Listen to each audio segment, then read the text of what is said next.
ఒకప్పుడు ఓ పచ్చటి అడవిలో బన్నీ అనే చురుకైన నరగాడు ఉండేవాడు.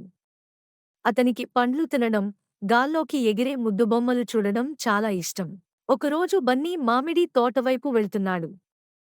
అప్పుడు నదీ దగ్గర ఓ అరుపు వినిపించింది. అయ్యో!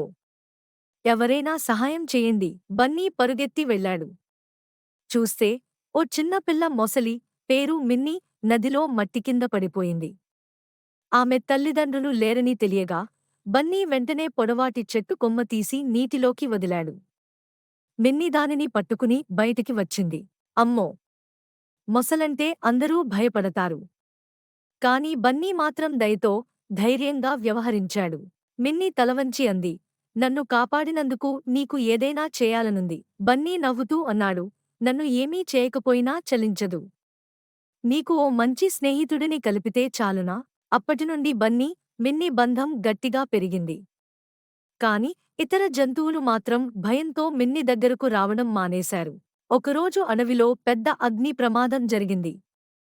పాము మేడకు మంటలు అంటుకున్నాయి. అందరూ పరుగు తీస్తుంటే మిన్నీ మాత్రం తన నీటితో నిండిన పెద్ద నోరు ద్వారా కొబ్బరి గెల్లు నీళ్లు తీసి మంటల్ని ఆర్పింది.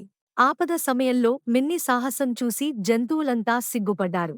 అందరూ కలిసి మిన్ని వద్దకు వచ్చారు. మాఫ్ చేయమ్మా మిన్నీ. నీ మనసు ఎంతో మంచి. మేమే కూడా నీ స్నేహితులం. బన్నీ చిరునవ్వుతో మిగిలాడు. అతని ఓ చిన్న మంచుపని ఓ పెద్ద మార్పుని తెచ్చింది. ఇలాంటి మరిన్ని ఆసక్తికరమైన కథల కోసం ఈ ఛానల్ను షేర్ చేసి సబ్స్క్రైబ్ చేయండి.